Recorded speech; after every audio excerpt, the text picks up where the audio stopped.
Dudes and dudettes, how are you guys? This is Chazzy and welcome back to Chazzy, the segment on this channel where I review the many television series that I watch over the years across many different genres. And lately I've been doing some war-related content, playing Battlefield Bad Company, and I recently reviewed Saving Private Ryan, which is almost entirely unrelated to today's review, but it is still, it's war, and today's episode will be somewhat involved with guerrilla warfare and combat and whatnot, but it's going to be taking place in space because today I'm going to be talking about Space Force, which is a very, in my opinion, lukewarm and funny workplace comedy drama that's on Netflix right now. And it is sort of like I don't even know how to describe it, man. To me, it is the perfect balance of, humor and seriousness, right? And it was released back in 2020. Unfortunately, there are only 2 seasons and it was already canceled, so there are a total of 17 episodes across these 2 seasons, each one clocking in anywhere from 27 to 36 minutes, and it is about a group of Americans who are tasked with establishing the 6th branch of the United States Armed Forces,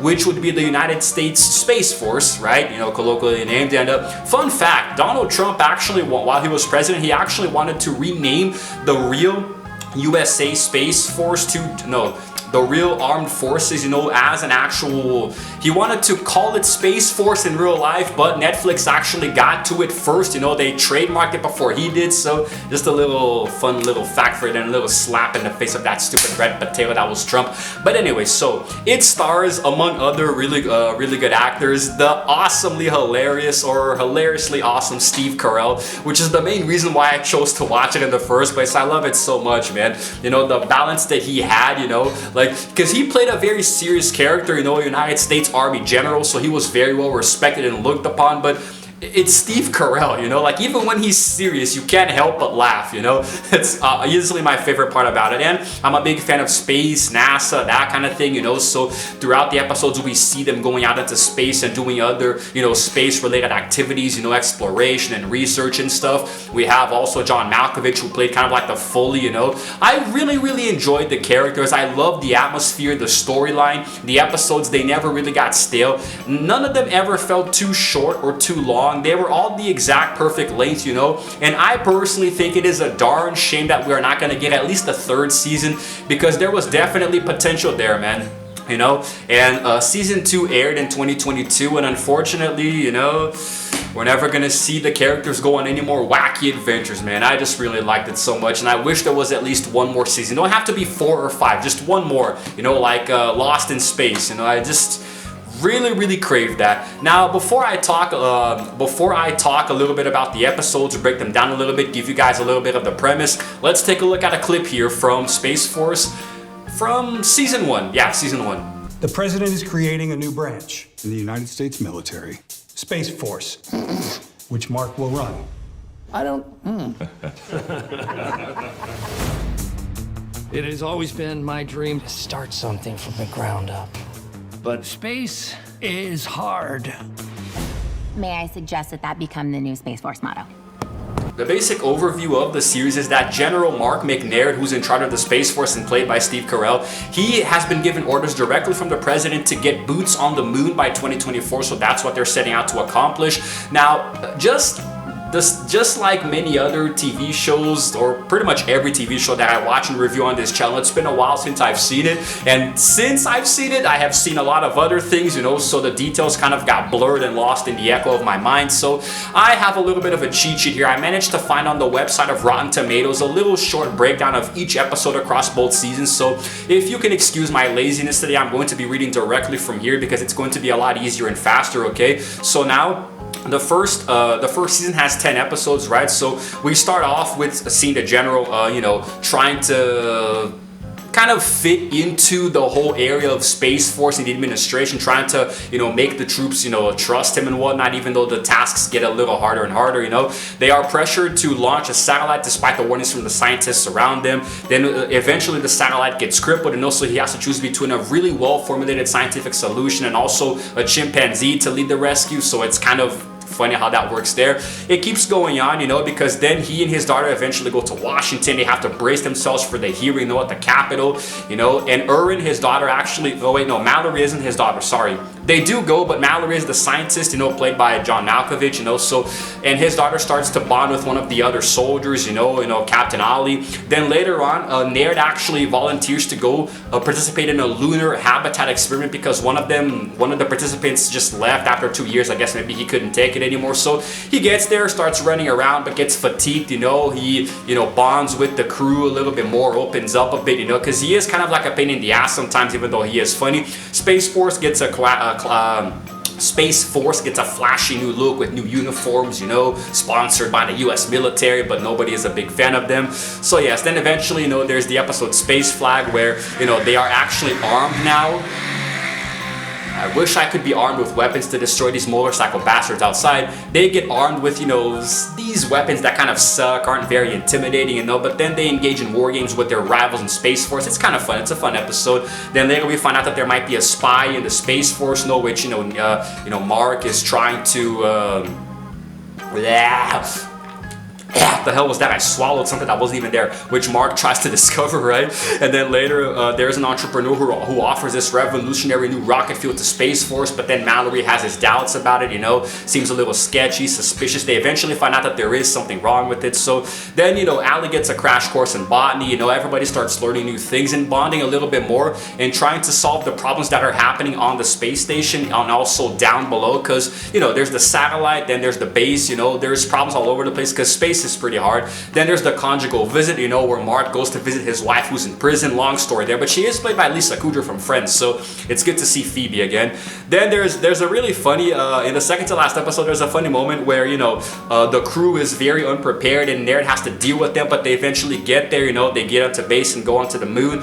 But it's actually funny because eventually one of Captain Ali actually mispronounces her phrase. She's going to say it's good to be back on the moon, but she accidentally says it's good to be black on the moon. So that just blows up social media completely. I think it's really funny actually, and then even Erwin goes to visit her mom in prison too. It's a lot of things coming together to wrap up the season. Then eventually, the general has to wrestle with his conscience, his pressure to retaliate against China. They're trying to have like a bit of a treaty, but China, wants to win the space race, so there's a lot of tension there as well, so that's kind of how it works, and then that's just how it happens with the first season. The second one starts off, with the Secretary of Defense bringing the general over to the Pentagon, and the team has to pull together, a really good, like testimony, to save his job. So it's pretty okay. Then there are budget cuts because of the consternation of, because of what happened in court, there are budget cuts, so it starts to get really tense around the base, and then there's been a romance, between one of the scientists, Dr. Chan, and Captain Ali, but she starts to distance herself a little bit from him. So a little bit of a romantic B plot there. So yes, eventually the Chinese are sort of coming to a head with the Space Force, the Americans. So, they're trying really hard to avoid conflict, but it just gets more and more tense. There's the Europa project, where Space Force has to choose between creating a PowerPoint presentation or getting into a prank war, and well, that's essentially how it works. There is a lot of tension, but it's fun to watch. I really like the way the character dynamics play out here, There's also the Mad Buff confidence, where Erwin starts to get some really conflicting advice about this college interview and she's really nervous about it, so you have another B-plot thrown into the mix. And Tony, who is kind of like the social media manager for the general, starts to put together this partnership between Space Force and an energy drink, which seems to go pretty well until it doesn't. Gotta really watch it to understand. Then there's this rumor getting spread around, and it's weird because if people start to think that the general is looking for a new job, he's dissatisfied, he wants to leave, but that's just how the US military works, The hell is that sound? But yes, people start to look for new jobs as well as the season comes to a close, Dr. Chen and Mallory as well. And then eventually the season ends with the future of Space Force up in the air because there could be a lot of big changes over on the horizon. But of course, the entire base gets hacked, and that's what eventually brings about the end of the world in the Space Force team analysis of stuff and time and whatnot. There are, of course, many other details that I forgot to mention because there are a lot of episodes and they do get pretty long, some of them, so I tried to give you guys the basic analysis here, trying to remember my own details as well. And now, before I continue, I'm going to show you yet another clip here from season 1 before I get into a little bit of what I personally thought about it. This is Space Force Head Media Manager. We're looking for American heroes. Let me be more clear, we're looking for people who look like heroes. No uggos. If we don't get this right, It'll be the most cataclysmic failure in the short history of Space Force. Now let's talk about the cast, huh? You already know, you love him, everybody does. Steve Carell as General Mark Arnard, who is the first Chief of Space Operations, and I really think he brought a lot to the table, man. Steve Carell, I mean, I don't think he's ever done a bad movie, at least none that I have ever watched. Actually, no, scratch that. Little Miss Sunshine was a terrible piece of crap, but that wasn't his fault. The movie itself was just objectively bad, but still, except for just that one, he has only done funny stuff, okay? And we also have John Malkovich as Dr. Adrian Mallory, who is the Space Force chief scientist, you know? And I love their dynamic, their character development, how they are friends, but they're kind of, you know, they bounce off of each other very well, the two actors, but the characters are sometimes at odds ends, you know, like they fight and they reconcile, fight, reconcile, they agree, disagree. I think it's really cool. Very well cast, these two, if you ask me. Then Ben Schwartz as Tony Sarapeducci, I hate saying his name, who is, like I said before, the social media director. He's basically responsible for posting on Twitter or Facebook or Instagram, all of the socials, you know. Eventually there's an episode where he even loses his phone with everybody else, and it starts to really make him go mad, which I think is really cool as well. A very perky and fun character to be around. Diana Silvers as Erin there, who is the teenage daughter of Mark, and she kind of serves as kind of like a Foley to him of sorts, you know, because she's in that rebellious teenager phase, you know, without her mother around and nothing to do, no friends, you know, nobody to talk to. Eventually she does get better and grow and mature, but for throughout pretty much the majority of the first season, she's just dead weight and annoying as hell. But still, Tawny Newsome as Captain Angelina Ali, who is the Space Force helicopter pilot and later becomes an astronaut in season 2, you know, and she is promoted to major at the end of the series, so, you know, got some really good bragging rights there. Jimmy O Yang as Dr. Con Kafeng, you know, who is the lead assistant to Dr. Mallory, and he is a main character, you know, in season 2, because in the first season he was just recurring, you know, not so important, but I still like him. I like Jimmy Yang, man. He's funny. His stand-up routines kind of make me sleep, but as an actor, you know, in movies and TV shows, I think he's alright. Then we have Don Lake as Brigadier General Bradley Gregory, who is the executive officer, you know, serving under Nair, and again, recurring character in season 1 and a main character in season 2. Now, the thing is that there are a few other characters here I'm going to mention. They are mostly recurring, you know, but I think they're pretty important to mention. We have Noah Emmerich as General Kik Grabastan, who is the Chief of Staff of the U.S. Air Force and is pretty much kind of like a secondary antagonist of sorts, you know, and Alex Spear as Captain Bobby, who is Russian, right, who is a Space Force, is listening with the Space Force. He's also a spy, and in the series, the illegitimate son of Vladimir Putin, because why the hell not? We have Roy Wood Jr. as Colonel Burt Mellows, who is an Army licensed to the Space Force, you know, representing America. Jane Lynch as Admiral Merriweather, who is the Chief of Naval Operations, you know, always a pleasure to see her. You know, I think she's pretty okay too. Deirdre Bader as General Rongley, who is the Chief of Staff of the U.S. Army. So now these are the characters who are usually around the table, you know, trying to convince McNair, you know, trying to convince Nair that he, well, basically sucks. One of my personal favorites, Patrick Warburton, also in the War Room, you know, as General Dabney Strem, who is the Commandant of the Marine Corps, you know. I just love Patrick Warburton. His voice, man, just makes me so nostalgic too. I just love Patrick so much. Larry Joe Campbell as Admiral Louis Barefoot, who is the Commandant of the Coast Guard, you know, so basically every branch of the U.S. military represented by a different character here in the War Room. And then Spencer House as Duncan Tavener, who is a Space Force security guard from Alabama. Oh yeah, I remember him. He was the guy who was really just cringy and weird and dumb and kind of has a thing for Aaron at one point. Then we have Jameson Webb as Major Lee Baxter. Don't even remember who the hell he is or what he represented, but he's there recurring. Then Brandon Malay as Captain Clark Lufinch, who is the USAF, the USAF. Maybe the United States America Force or something. I don't really know, man. But still, I really enjoyed the way that the characters were portrayed. You know, there was a lot of really good dynamics, and the way that they develop and play off of each other I thought was actually really admirable, because it's not funny to act alongside Steve Carell if you're not a seasoned veteran, man. You know, like if I was one of the younger actors, you know, alongside him, there would probably be way too many bloopers just of myself, because I cannot stop laughing whenever I see Steve Carell in any context. I just think it was really cool. Netflix was actually given, you know, a budget to produce the first season, but then later they moved the production to Vancouver just to save a little bit of money, so the budget got a little bit decreased, you know, after that. Like, I don't really know why or how, it just did, you know, so yes. And then there was also something else that I was going to say, oh well, maybe I'll remember it later, but Oh yes, about where it was actually filmed, right? There is actually a little bit of that. A lot of it was filmed in Los Angeles, California, especially the first season, you know. A lot of the exterior shots of the fictional Space Force, you know, the base were shot on the California State University in Dominguez Hills. I just wanted to insert that for you guys there, you know. Filming for season 2 began and wrapped up in Vancouver, you know, so it's all good. You get to watch a hockey game afterwards, you know, the Vancouver Canucks, and it's all good. Let's take a look at another clip here now from season 2 before I continue. Space Force isn't going anywhere. We are back in the game. Oh my God. What's going on with us? This is new. Oh, I'm gonna blow this interview. No, you won't. What have you done for you? Showtime, baby. I could go on to say that this series was pretty popular because Netflix made a Q2 report that 40 million households had watched the series, you know, since it released up until that point.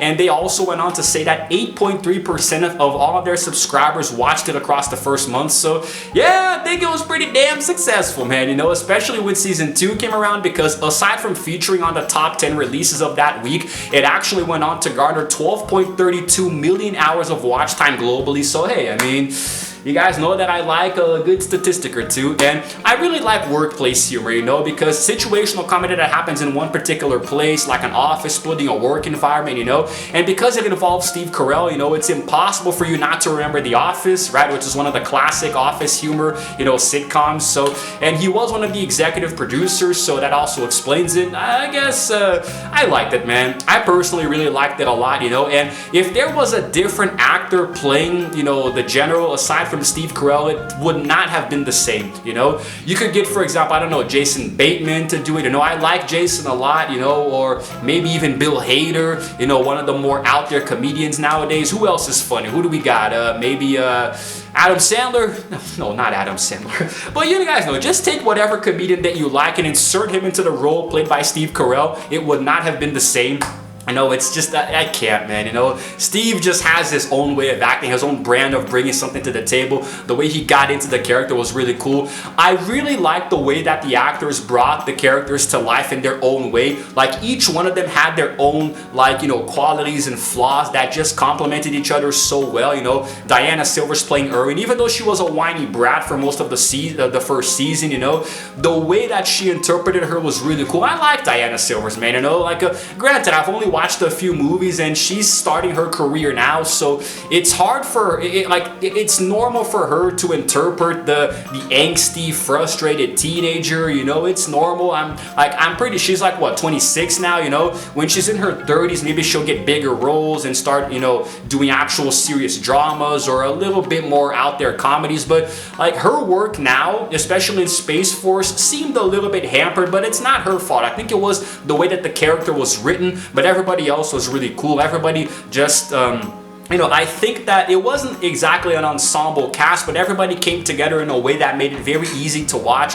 There are some series that you kind of feel, like The Good Place, for example. The Good Place was such a good show, but there are some actors that just kind of push it a little bit. It feels a bit too over the top, but Space Force was not like that. Such a shame that we're not going to get a third season. I love the set pieces, the designs. You know, there is a scene when they even go up in space to repair a satellite, do a little spacewalk. I think it was really nice. That did happen, right? Or am I confusing with this other Korean movie that I saw involving space? I don't know. But still, everything was cool. Can't remember if there was a lot of special effects. I don't think there was a lot of CGI, but if it was definitely impeccable. You know, seeing the characters, you know, the general having to come home and deal with his daughter, going to visit his wife who wants an open relationship, an open marriage, you know, the way she hardens in prison, even becomes a lesbian, I believe, at one point. But still, that's just how it is, you know. Everything was cool. The workplace environment, the tension, the stress of having to deal with the everyday issues, you know, of trying to get yourself into space and all of that stuff, you know. I think it's really cool, man. I think it was really cool. Everything just came together to perfectly capture the atmosphere. There were dramatic moments, but there was also a lot of comic relief, you know, the perfect balance. I love the characters, the way they interacted with each other, and how all of them came together to try to solve the pressing issue, which is the overbearing military trying to force you to do something. So even the courtroom scenes were humorous, you know, when the general was trying to, you know, justify himself and this and that. Even that was funny.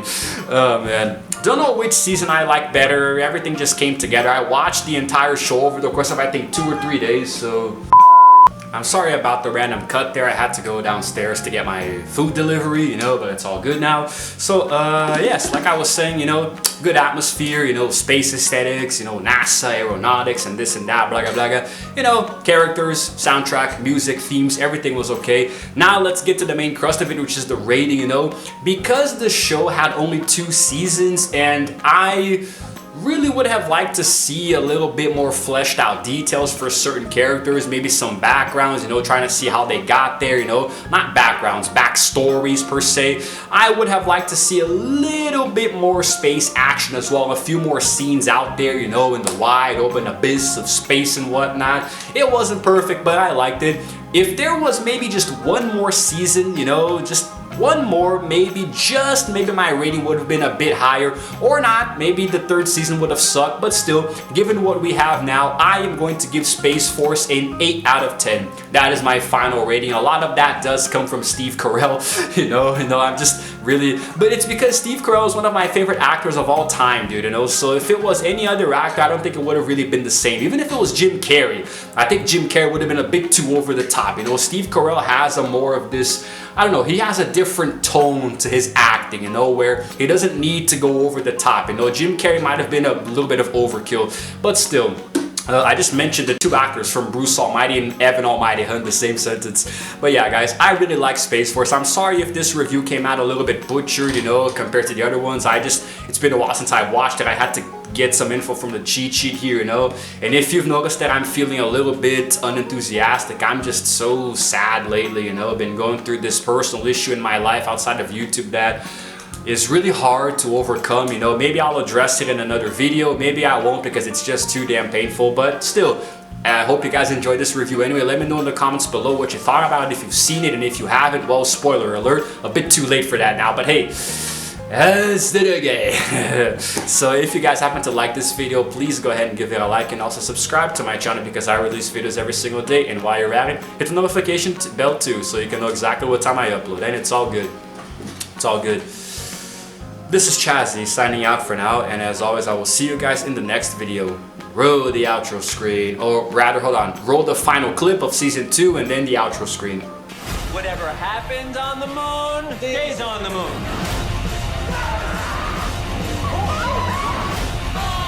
We came here to make a deal, General. Brad, you magnificent bastard. Thank you, sir. Cucumbers. God.